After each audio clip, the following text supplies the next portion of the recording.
Pinokio. Jeste li se ikada zapitali ostvaruju li se doista želje? Pa, ostvaruju se. A ja, cvrčak Cvrki, tomu sam svjedočio. Evo, ispričat ću vam kako je to bilo. Jedne zvijezdane noći put me nanio do malene radionice drvodjelca Đepeta. Ušuljao sam se ispod vrata i ugledao starog Đepeta kako izrađuje lutka koji je izgledao poput dječaka. Đepeto oboji zadnji detalj na drvenom lutku i reče: Pa da, i imam baš pravo ime za tebe, Pinokio. Hajde sad da te isprobamo. Đepeto je spustio Pinokija s radnog stola i povlačeći konce zaplesao s malim lutkom po drvenome podu. Mačak Figaro nije bio siguran sviđa li mu se pridošlica koji je lupetao i klepetao po cijeloj radionici. Ali Đepetu se njegov mali Pinokio jako sviđao. Vidi ga, Figaro, baš je slatki mali dečko. Haha, i taj smiješak. A, kako bi bilo lijepo da je pravi dječak. Idemo na spavanje. Laku noć.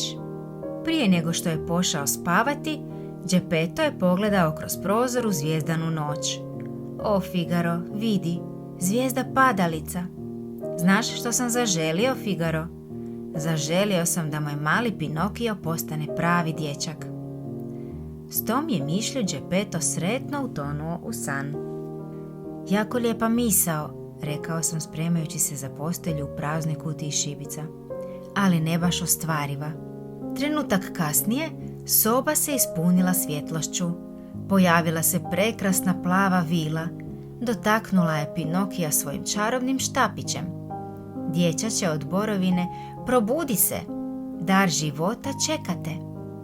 Tada se Pinokio pomaknuo. Ja se mičem, ja govorim. Zašto? Jer je večeras Đepeto zaželio pravog dječaka. Pinokio, upozorila ga je plava vila, samo o tebi ovisi hoćeš li postati pravi dječak. Dokaži da si hrabar, iskren i nesebičan i jednog dana bit ćeš pravi dječak. Moraš naučiti razlikovati dobro i zlo. Ali kako ću znati? Ja ću ti reći, rekao sam, skočivši na radni stol. Gospodine Cvrki, proglašavam vas Pinokijevom savješću. Rekavši to, ona nestade. Kad se Đepeto probudio i vidio da Pinokio hoda i priča, bio je zapanjen. Pa, moja želja ostvarila se!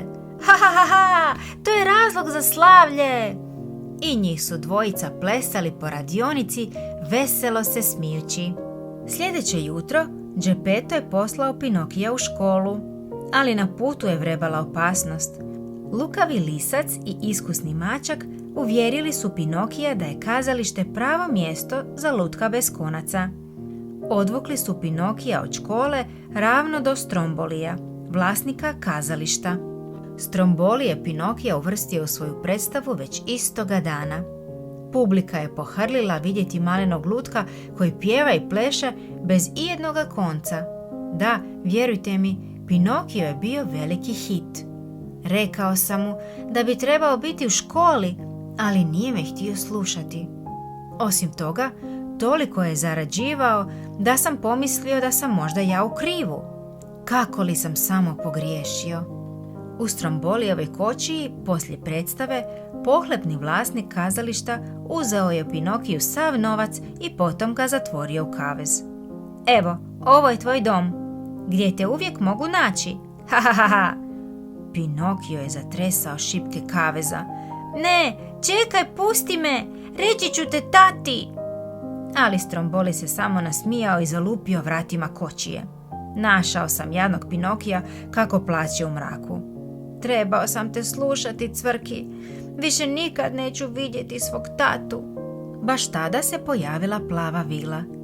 Pinokio je pokušao prikriti svoju nevolju lažima, ali sa svakom je laži njegov drveni nos bivao sve duži i duži.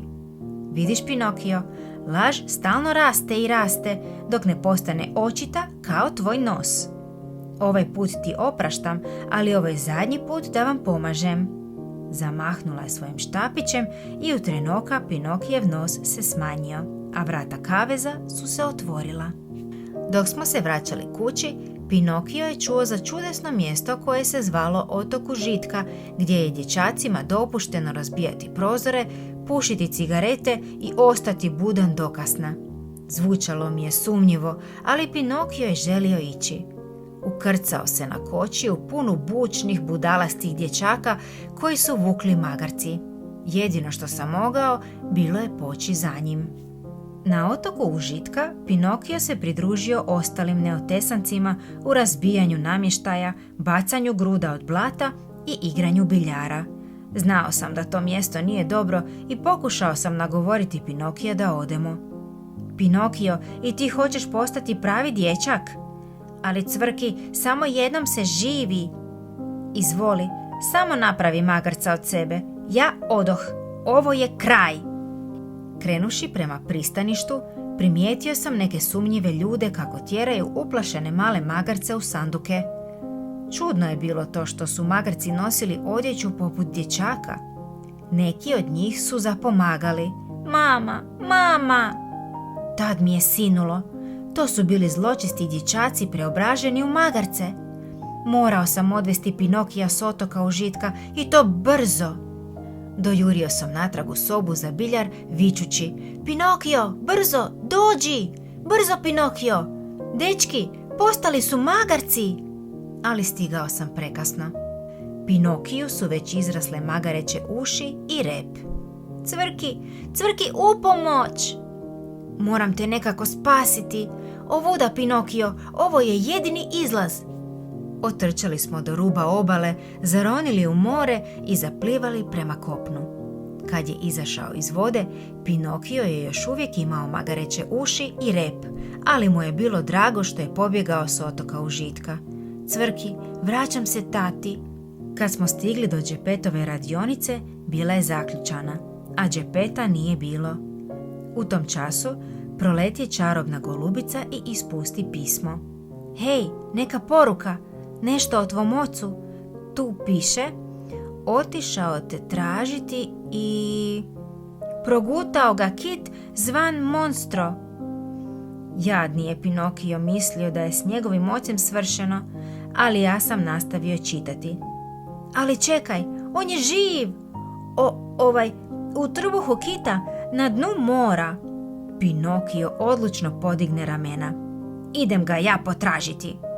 Opasno je, taj monstro, on je kit nad kitovima. Može progutati jedan čitav brod. Moram k njegu, zbogom Cvrki. Rekavši to, Pinokio je otrčao do visoke litice iznad oceana. Zavezao je kamen za svoj rep i skočio u more.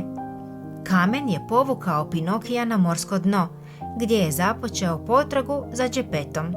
Tata, tata! Pinokijeva potraga nije dugo trajala. Monstro je bio zauzet gutanjem tuna za ručak, a zajedno s ribom u svoje trbuhu sisao i Pinokija. Džepeto je bio iznenađen. O, Pinokio, dječače! Ha, ha, ha, ha! Presretan sam! I ja, tata, idemo van. Ne, sine, sve sam pokušao, čak sam izgradio splav. To je to! Popnemo se na splav i kad kit otvori usta, slušaj, sine, on otvara usta samo kad jede. Onda sve ulazi, ništa ne izlazi. Pinokiju je odjednom sinula izvanredna zamisao. Vatra i puno dima, od dima će kihnuti. Pinokio i Džepeto su zapalili vatru i potom se popeli na splav, dok je dim vijugao gore prema monstrovom nosu. Divovski kit počne šmrkati i frktati, te konačno kihnu malenu splav iz svojih usta.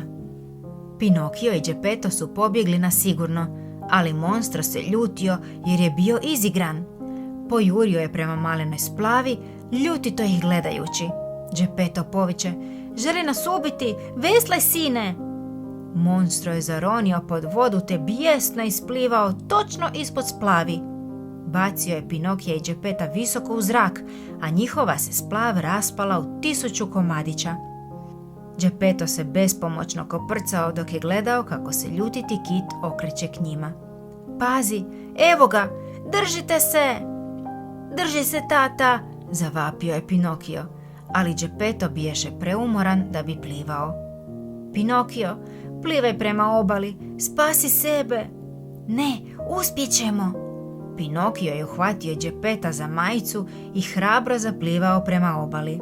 Baš kad je monstro doplivao do njih, Pinokio je povukao Geppetta na sigurno iza stijena.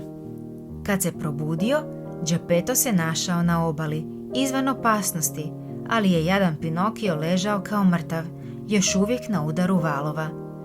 Geppetto je u suzama odnio Pinokija natrag u svoju radionicu, te je polegao nepokretnog lutka na postelju. Odjednom smo začuli glas plave vile. Pinokio, dokazao si da si hrabar, iskren i nesebičan. Probudi se, Pinokio. Pinokio je sjeo i shvatio da je postao pravi dječak. Presretni, on i Geppetto su plesali po radionici. I tako, vidite, želje se doista ostvaruju.